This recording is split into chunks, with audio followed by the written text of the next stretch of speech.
Magandang araw mga bata! Ngayon muna ay tatalakayin natin ang Arts 2 para sa inyong Week 4 which is Pag-Ukit at Pag Disenyo. Sa isa-isahin natin ang inyong module.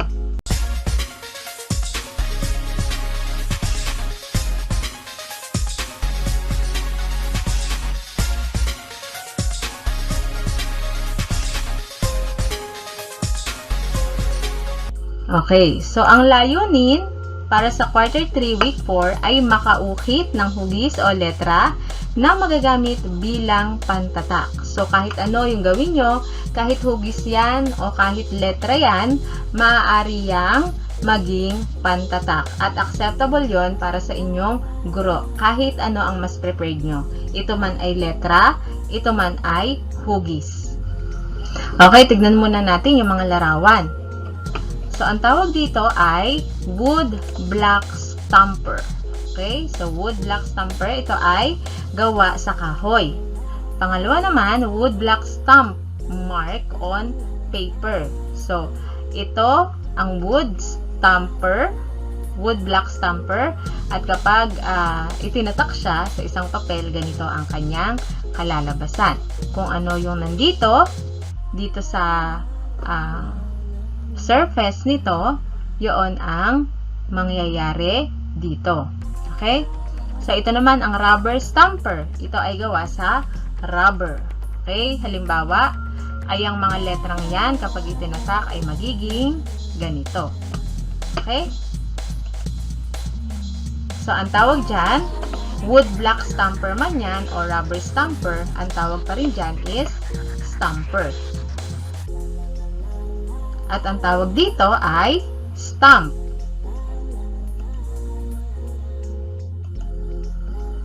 Okay, gawain sa pagkatuto bilang isa, isulat ang letrang MU kung ang bagay sa larawan ay may ukit.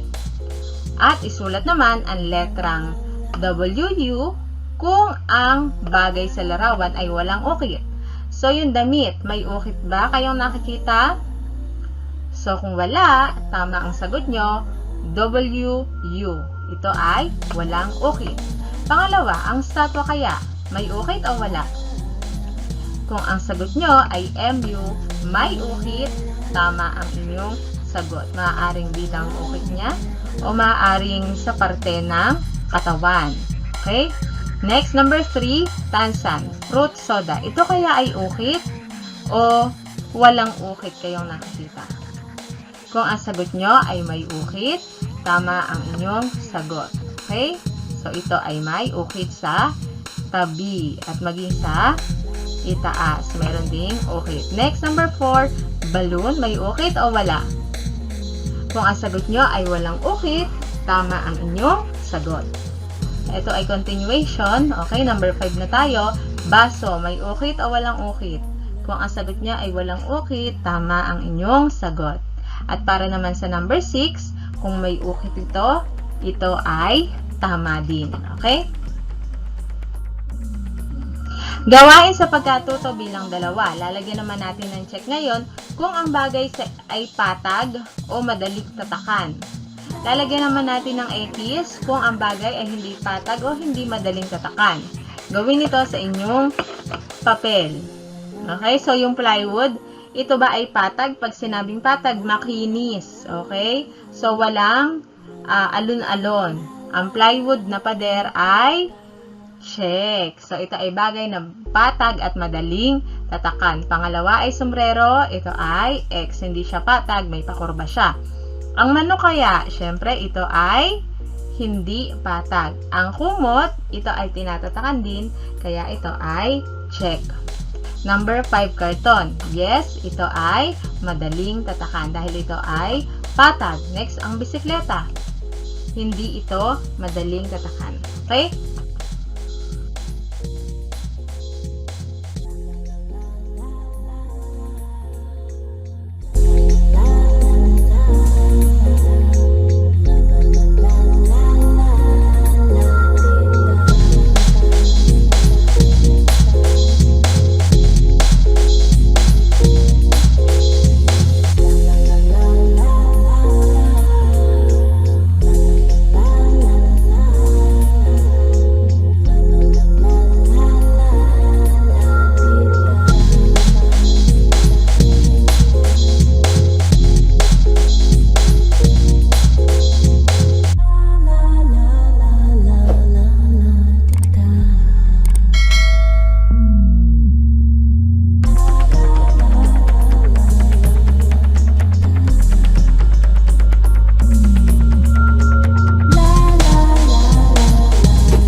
Okay, so ito naman yung isa pang halimbawa. Ayan, mas pinasimple naman to. Ayan, so ang available sa bahay ay kamote. Ano ba to? Upo at kamote. Hindi kamote, sweet potato. Ay, sweet potato. Ito ay patatas. So, yan yung ginawa namin ni Rafael. Pwede yung isang gawin nyo, pwede rin ito. Yan, so meron tayong mga acrylic paint or watercolor, pwede. So kung na-available sa bahay nyo, kapag wala, mga mediatics na luma ang nanay nyo, pwede nyo gamitin. Pag wala, ketchup, basta kung anong available sa bahay, okay lang. Hindi kailangan gumastos masyado. Okay?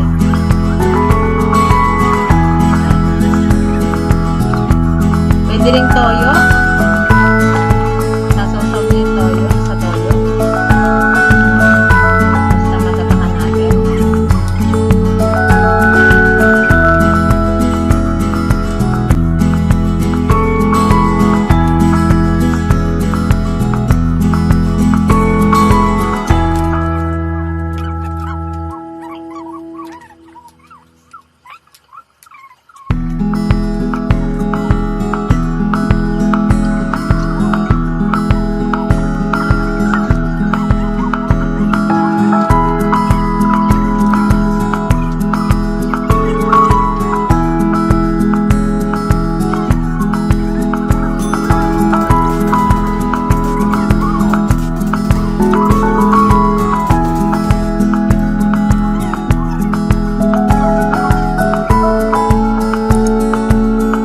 So, yan na yung aming finished product. Okay? So, yan yung tinatak doon sa inukit. Kahit anong gusto nyo i-ukit ay pwede. Tapos, lalagyan ng watercolor, pwede natin pang stamp.